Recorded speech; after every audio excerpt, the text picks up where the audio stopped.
لیکن دوسرے ہی لمحے عمل کی باتیں جو ذہن میں گڑمٹ کر رہی تھیں، اس لیے بات بدل کر وہ اصل بات کی طرف آ گئی۔ پاپا، کچھ خاص نہیں، بس کاروباری معاملات پہ بات چیت کر رہے تھے۔ میں چینج کر لوں؟ اگلے ہی لمحے خرم کے ذہن میں بھی پھر سے وہ باتیں گردش کرنے لگی تھیں۔ جبھی وہ اپنے تاثرات کو چھپانے کی خاطر بہانہ بناتے ہوئے وہاں سے اٹھ گیا تھا۔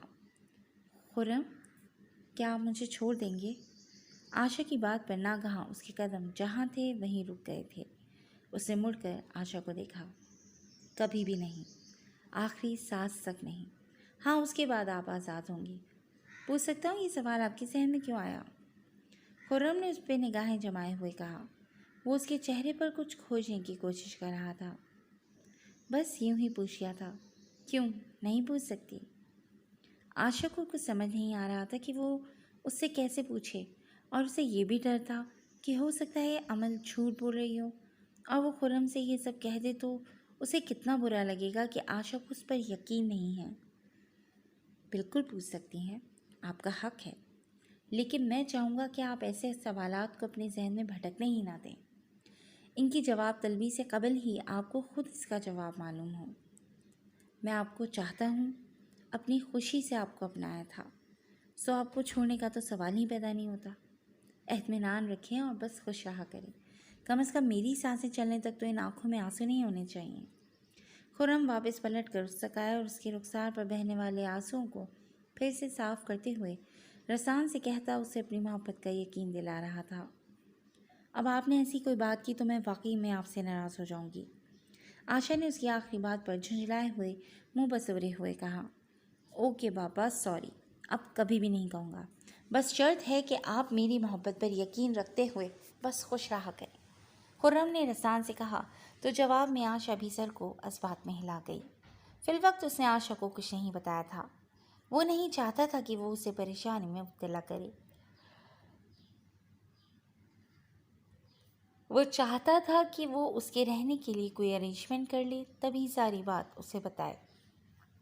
وہ ڈریسنگ روم کی طرف قدم بڑھا گیا، جبکہ وہ بھی اس کے اقرار محبت پر اب خود کو تسلیاں دینے میں مشغول تھی۔ رات کا پچھلا پہر تھا جب آشا کی آنکھ کھلی۔ کروٹ بدلتے ہوئے اس نے جیسے ہی بازو پھیلایا تو اسے احساس ہوا کہ دوسری طرف کوئی نہیں۔ اچانک سے ہی اس کی نیند ٹوٹی۔ وہ اٹھ کر بیٹھ چکی تھی۔ اسے اٹھ کر بیٹھتے ہوئے کمرے میں نگاہ دوڑائی تو اس کے علاوہ وہاں کوئی نہیں تھا۔ کچھ دیر تک وہ انتظار کرتی رہی، لیکن اب اسے فکر ہونے لگی تو اس نے اٹھ کر واش روم کے دروازے پر نوک کیا، لیکن جواب ندارد، مطلب وہاں کوئی نہیں تھا۔ وہ کمرے کے ساتھ بنے ٹیرس کی طرف آئی تو خرم وہاں بھی نہیں تھا۔ ریلنگ پر ہاتھ رکھے وہ جیسے ہی مڑنے کو تھی، اس کی نظر نیچے بنے وسیع و عریض لان پر پڑی، جہاں خرم پشت پر دونوں ہاتھ باندھے ٹہل رہا تھا۔ آشا کو پل میں ہی لگا کہ عمل کی کہی گئی باتیں سچ تھیں۔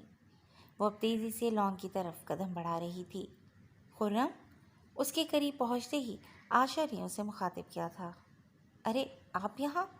آشا کی آواز پر خرم کے خیالات کی ڈور ٹوٹی اور وہ اسے اپنے پیچھے دیکھ کر چونک گیا۔ میری آنکھ کھلی تو آپ روم میں نہیں تھے، میں پریشان ہو گئی تھی۔ ٹیرس میں دیکھا تو آپ نیچے ٹہلتے نظر آئے۔ مجھے کیوں ایسا لگ رہا ہے کہ جیسے آپ مجھ سے کچھ چھپا رہے ہیں؟ کوئی بات ہے جو آپ کو پریشان کر رہی ہے؟ آشا نے اس کی آنکھوں میں جھانکتے ہوئے پوچھا۔ نہیں تو، ایسا تو کچھ بھی نہیں ہے، بس آج نیند نہیں آ رہی تھی تو نیچے آ گیا، اور تو کچھ بھی نہیں۔ خرم مجھ سے نظر چرا گیا تھا۔ پاپا کو ہمارے جانے کے بعد کس نے کال کی تھی؟ کیا وہ احمد آغا تھا؟ اور اس بار کوئی بہانہ مت بنائیے گا، کیونکہ مجھے بھی سب کچھ پتہ چل چکا ہے۔ بس ایک بار آپ کے منہ سے سن کر تصدیق چاہتی ہوں۔ کچھ دیر کی خاموشی میں آشا الفاظ کو ترتیب دینے کے بعد گویا ہوئی۔ اس نے محسوس کر لیا تھا کہ خرم اسے خود سے کچھ نہیں بتائے گا۔ اس کی تکلیف کو بانٹنے کے لیے اس نے خود ہی بات میں پہل کرتے ہوئے ایسے سوال کیے کہ شاید اب وہ اس سے کچھ نہ چھپائے۔ تو آپ کو پتہ چل ہی گیا؟ جی، مجھے بھی پاپا کی باتوں سے یہی لگ رہا ہے کہ احمد نے ہی پاپا کو کال کی تھی، اور اس نے بہت غلط باتیں کی ہیں جو اب اسے نہیں کرنی چاہیے۔ میں سوچ رہا ہوں کل ہی اس سے مل کر پوچھا ہوں کہ آخر وہ چاہتا کیا ہے۔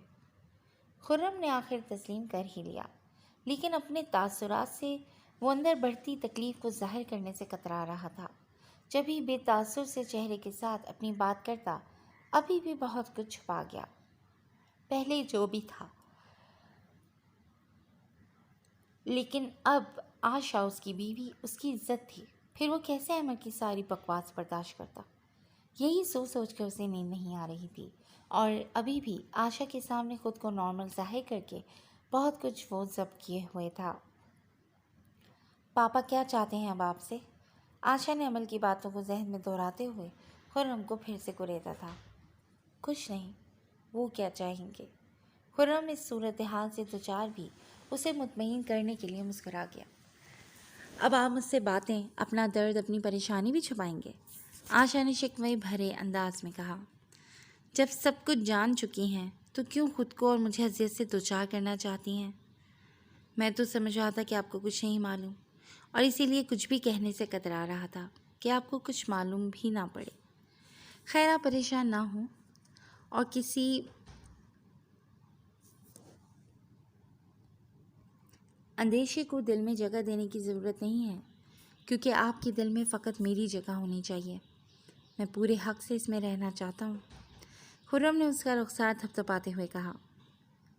اگر وہ آپ کو مجھے چھوڑنے کا بولیں گے تو آپ کیا کریں گے خرم؟ آشا نے قدرے جھجکتے ہوئے اس پر اپنی پریشانی ظاہر کی۔ وہ مجھ سے یہ بات بول چکے ہیں آشا، لیکن اطمینان رکھیں، میں آپ سے کیے گئے اپنے عہد کو آخری سانس تک نبھاؤں گا۔ 1-2 دن میں تمام انتظامات مکمل کر لوں گا تو پھر ہمیں یہاں سے جانا ہوگا۔ خرم نے اس کے دونوں ہاتھوں کو اپنے ہاتھوں میں لیے ان پر گرفت مضبوط کرتے ہوئے حالات پر روشنی ڈالی۔ میری وجہ سے آپ کو یہ سب چھوڑنا پڑ رہا ہے نا؟ اور آپ کے والدین بھی؟ نہیں خرم، میں نے والدین کے بغیر زندگی گزاری ہے، اور میں ان والدین کا درد بھی اچھے سے سمجھ سکتی ہوں، اور آپ کا بھی۔ آپ میری وجہ سے انہیں چھوڑ کر مت جائیں، بس مجھے ہی میرے حال پر چھوڑ دیجیے، ورنہ میرے ساتھ کی وجہ سے آپ کو جانے آگے کون کون سے امتحان دینے پڑیں۔ آشا کی آنکھوں سے پہلا آنسو ٹپک کر خرم کے ہاتھ کی پشت پر جا گرا۔ میں انہیں آپ کی وجہ سے نہیں چھوڑ رہا، بلکہ چھوڑ ہی کہاں رہا ہوں، بس حالات کے پیش نظر تھوڑا دور جا رہے ہیں، ورنہ ان سے ملنے آتا رہوں گا۔ اور اب جب ہم سفر ہیں تو آنے والے ہر امتحان کا مل کر مقابلہ کریں گے نا؟ مجھے یقین ہے جو بھی ہو آپ بھی کبھی پیچھے نہیں ہٹیں گی، بس یہ یقین مجھے بھی کوئی غلط فیصلہ کرنے سے روکے ہوئے ہے، اور زندگی کا سفر اب ہمیں مل کر ہی طے کرنا ہے۔ سو ان آنکھوں میں آنسو مت سجائیں، وقت کے ساتھ ساتھ سب ٹھیک ہو جائے گا انشاءاللہ۔ چلیے اب اندر چلتے ہیں۔ خرم اسے محبت سے سمجھاتے ہوئے بہت کچھ باور کروا گیا، اور اس کا کھویا ہوا اعتماد پھر سے بحال کر گیا۔ وہ بھی مسکرا کر اس بات میں سر ہلاتے اس کے بازو کی حصار میں اس کے شانے سے لگی اس کے ہم قدم چلنے لگی تھی۔ ہم سفر اچھا ہو تو انسان ہر امتحان کے سامنے ڈٹ جاتا ہے، ہر قسم کے حالات کا مقابلہ کر سکتا ہے۔ اب سے آشا کو بھی یہی کرنا تھا، اور اس نے یہ سوچ لیا تھا۔ گھر پہنچے ہی احتشام لمبے لمبے ڈگ بھرتا سیدھا اپنے کمرے میں آیا تھا۔ وہ سگریٹ اور لائٹر اٹھائے کمرے سے ملحقہ ٹیرس کی طرف آ گیا۔ احتشام پلیز ایک دفعہ میری بات سن لیں۔ سارا بھی کمرے میں آنے کے بعد متلاشی نگاہوں سے اسے ڈھونڈتی ہوئی ٹیرس کی طرف آ گئی تھی۔ سارا پلیز، مجھے کچھ نہیں سننا۔ احتشام نے اس کے وہاں آتے ہی ہاتھ کے اشارے سے اسے خاموش کروانا چاہا۔ سننا پڑے گا احتشام، اب کی سارا نے ڈھٹائی سے کہا۔ ان رپورٹس کے بعد اب کیا سنانا چاہتی ہو تم؟ یا اب ان رپورٹس کو بھی جھٹلا دو گی اور کہو گی کہ یہ سب جھوٹ ہے؟ احتشام اس کی ڈھٹائی پر بگڑ گیا تھا۔ ہاں، میں اس رپورٹ کو نہیں مانتی۔ اگر آپ کو مجھ پر یقین نہیں ہے تو ہم صبح کسی اور ہاسپٹل چلیں گے، سارا نے اس طرف آتے ہی کہا۔ کیوں؟ یہاں کوئی کسر رہ گئی تھی تماشا بنانے میں جو صبح دوسرے ہاسپٹل جانے کی ٹھان چکی ہو؟ میں اب کہیں نہیں جاؤں گا، پلیز جا کر سو جاؤ۔ خدا کے لیے مجھے اس وقت اکیلا چھوڑ دو۔ اور ہاں، رخصتی سے قبل تم نے میرا ریوالور لیا تھا، مجھے وہ صبح تک واپس چاہیے۔ احتشام نے ریلنگ پر رکھے ہوئے ہاتھ کی گرفت مضبوط کرتے ہوئے اس کی طرف دیکھے بنا الفاظ اور جذبات کا اظہار کیا۔ اس کی پھولی ہوئی شریانیں اور سختی سے بھیجا گیا جبڑا اس کی اندرونی کیفیت اور تکلیف کو واضح کر گیا تھا۔ ریوالور کیوں چاہیے آپ کو؟ سارا نے بے ساختہ ہی پوچھا۔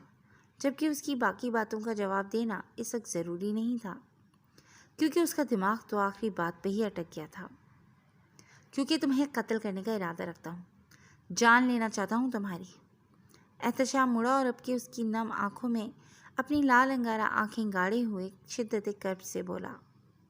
سارا اس کی بات سن کر کچھ ثانیے دکھ و تعصب سے اس کی نگاہوں میں جھانکنے کے بعد اپنے لیے اس بے اعتباری کو برداشت نہیں کر پائی، جبھی فوراً سے اندر کی طرف قدم بڑھا گئی۔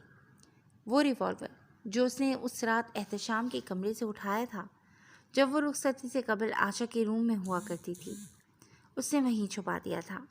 لیکن رخصتی کے بعد اسے ایک روز خیال آیا تو وہ ریوالور وہاں سے اٹھائے اوپر اپنے کمرے میں لے آئی تھی اور وارڈروب میں اپنی سائڈ پر جہاں اس نے اپنے کچھ سوٹ تہہ کر کے رکھے تھے ان کے نیچے ہی چھپا دیا تھا۔ وہ تو اسے رکھ کر گویا بھول ہی گئی تھی، کبھی ضرورت ہی نہیں پڑی تھی، لیکن آج وہ احتشام کو چاہیے تھا۔ سہارا نے سوچا شاید اسے مار کر احتشام کیا نہ اور غیرت کو تسکین مل جائے۔ حالانکہ وہ سوچتی تھی کہ وہ بے قصور ہے، لیکن اس کے سوا کوئی حل نہیں تھا۔ اسی لیے آج اسے ریوالور ڈھونڈنے میں دقت پیش نہیں آئی، بلکہ اگلے کچھ ہی منٹوں میں وہ ریوالور لیے پھر سے اس کے پاس ٹیرس میں موجود تھی۔ شوق سے قتل کیجیے احتشام آغا، کیونکہ یہ موت میرے لیے اس موت سے کہیں بہتر ہوگی جو آپ مجھے بے یقینی، بے اعتنائی اور نفرت و شک کی بھیٹ چڑھا کر مارنا چاہتے ہیں۔ سارا نے ریوالور کی طرف بڑھاتے ہوئے سکون سے کہا، جیسے ابھی احتشام آغا اس کا قصہ تمام کر دے گا اور وہ کم از کم سکون کی موت تو مرے گی، کیونکہ زندہ رہ کر بھی وہ احتشام کی آنکھوں میں اپنے لیے بے اعتباری رقم نہیں دیکھ سکتی تھی۔ احتشام نے میگزین نکالا اور اس میں گولیاں چیک کرنے کے بعد اسے میگزین واپس لگا دیا تھا۔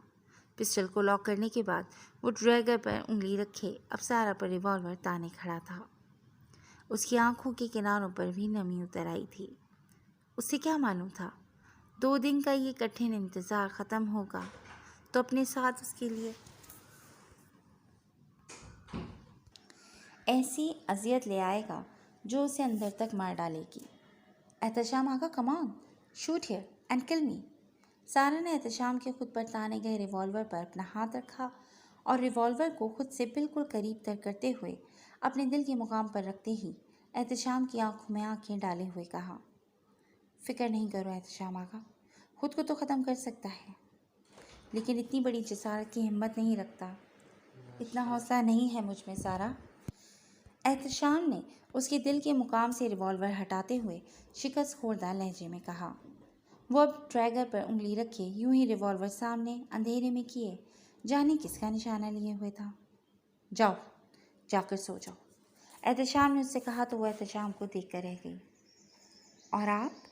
سارا کے لبوں سے بے ساختہ ہی سوال ادا ہوا تو وہ جواب کی منتظر اسے دیکھ رہی تھی، جو اب تک خلا میں جانے کس کا نشانہ لیے ہوئے ریوالور تانے کھڑا تھا۔ میری فکر کرنے کی ضرورت نہیں ہے تمہیں، ویسے بھی جو انگاروں میں لوٹ رہے ہوں ان کی آنکھوں میں نیند کب اترتی ہے، پلیز مجھے اکیلا چھوڑ دو۔ احتشام نے کرب سے ریوالور والے ہاتھ کو نیچے جھٹکتے ہوئے کہا، آپ ایسا نہیں کر سکتے، جسے گناہ گار سمجھا جائے پھر سزا بھی اسے ہی دی جاتی ہے، نہ کہ خود کو۔ اگر اتنی ہمت نہیں تھی تو جھوٹ کہہ کر مجھ سے ریوالور کیوں منگوایا؟ یہ واپس دے دیجیے مجھے۔ سارا تو پہلے ہی اوسان خطا کیے بیٹھی تھی، لیکن احتشام کی باتوں سے اسے لگتا تھا کہ وہ پاگل ہو جائے گی۔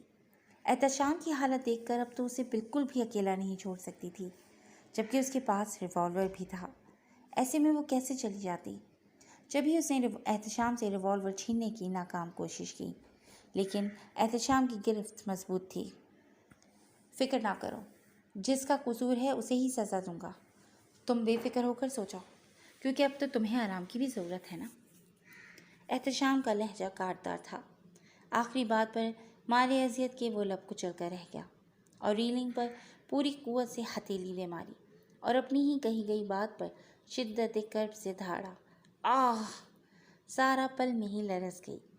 احتشام نے جو کچھ کہا تھا سارا کہاں اس کی سن رہی تھی، وہ تو بس اس کے ہاتھوں سے وہ ریوالور لے لینا چاہتی تھی اور بچا رہی تھی اس وقت کو جب وہ اس کی بات کا اپنے انداز میں مطلب لیتے ہوئے ریوالور لینے گئی تھی کہ واقعی وہ سارا کو شوٹ کرنا چاہتا ہے۔ کاش کہ وہ یہ غلطی نہ کرتی۔ اب وہ بری طرح پچھتا رہی تھی۔ جو اس کا ذمہ دار ہے اسے تو نہیں چھوڑوں گا اب میں۔ ٹھیک کہا تم نے، مجھے اسے ہی سزا دینی چاہیے۔ وہ اتنے سکون سے کیسے رہ سکتا ہے؟ احتشام ہذیانی کیفیت میں کہتا ٹیریس سے کمرے کی طرف آیا، کیونکہ اس کا اشارہ احمد کی طرف تھا۔ اب وہ اس کے پاس جانے کا ارادہ باندھے ہوئے تھا۔ جب لمحوں میں ہی سارا اس کی بات سمجھ تھی، پھر سے اس کے سامنے دیوار بن کر کھڑی ہو گئی۔ سارا پلیز میرے راستے سے ہٹ جاؤ ورنہ میں کچھ کر گزروں گا۔ احتشام اس کی اس حرکت پر سخت غصے میں غرایا۔ نہیں احتشام، میں آپ کو کہیں نہیں جانے دوں گی۔ اگر آپ کو مارنا ہی ہے تو مجھے ماریے۔ دوسروں پر ریوالور تان کر آپ اپنی ہی بیوی کا کردار سب کی نگاہوں میں کیوں مشکوک بنانا چاہتے ہیں؟ میں ایسا نہیں ہونے دوں گی۔ آپ تو مجھے واز دیا کرتے تھے، اب کہاں گئی وہ بڑی بڑی باتیں؟ کیا اب آپ کو میرے کردار کی پرواہ نہیں ہے، جو یوں سر عام میری عزت اچھال دینا چاہتے ہیں؟ مجھے بد کردار ثابت کرنے پر تل چکے ہیں۔ آپ کہہ رہے تھے کہ مجھے آپ کی قربتوں پر اعتراض تھا، تو یہ سب کیسے؟ احتشام آغا، آپ میری پہلی اور آخری چاہت ہیں۔ یقیناً میں مکمل طور پر آپ کی ہوں اور آپ کے لیے ہوں۔ اور آپ نے کیسے سوچ لیا کہ سارا زندگی میں کسی نامحرم کو اتنی رعایت یا اجازت دے سکتی تھی یا دے سکتی ہے؟ کبھی بھی نہیں احتشام آغا، مر کے بھی نہیں۔ ارے میں مر جاتی، لیکن آپ کے سوا کسی کو یہ حق کیسے سونپ سکتی تھی؟ کیسے کسی کو بھی اجازت دے سکتی تھی؟ لیکن آپ کی نظر میں سارا کا کردار اتنا ہی کمزور نکلا؟ بس بہت ہو گیا۔ اگر آپ کو یہی سمجھنا ہے تو ٹھیک ہے، یہی سمجھے۔ اب میں آپ کو مزید اپنے کردار کی کوئی گواہی نہیں دوں گی۔ آپ میں جرت نہیں ہے نا، لیکن مجھ میں ہے، اور مجھے اب زندہ نہیں رہنا احتشام، بس۔ ویسے بھی سب کی نظروں سے گر کر میں جی کر بھی کیا کروں گی؟ مجھے مر ہی جانا چاہیے۔ وہ سسکتی ہوئی حواس باختگی میں احتشام سے چھینا جھپٹی پر اتر آئی تھی۔ وہ احتشام سے ریوالور لے لینا چاہتی تھی۔ احتشام جو اس کی باتیں سن کر حق دک سا کھڑا تھا، اس اچانک افتاد کے لیے تیار نہیں تھا۔ جب ہی اچانک حملے کو روکنے کی کوشش میں احتشام کی ٹریگر پر رکھی انگلی پر دباؤ بڑھا اور اچانک سے فائر ہو گیا۔ یکلخت ہی خوف سے سارا کی چیخ بلند ہوئی تھی، جبکہ احتشام کے ہاتھ سے ریوالور چھوٹ کر نیچے جا گرا تھا۔ جی فرینڈز، آج کے لیے بس اتنا ہی۔ جناب، آج تو کہانی نے بہت ہی زبردست ٹرن لے لیا ہے۔ تو آپ بتائیے ہمیں اپنے کمنٹ سیکشن میں کہ آپ کو کیا لگتا ہے کہ احتشام اور سارا میں سے گولی کس کو لگی ہوگی؟ اور جاننے کے لیے کہ آگے کیا ہونے والا ہے، جڑے رہیے گا کلاسک انٹرٹینمنٹ کے ساتھ، جہاں بہت جلد ہم ایک نئی ایپیسوڈ لے کر آئیں گے۔ جلد اپنا خیال رکھیے گا۔ ٹیک کیئر اینڈ اللہ حافظ۔ پاپا کیا کہہ رہے ہیں؟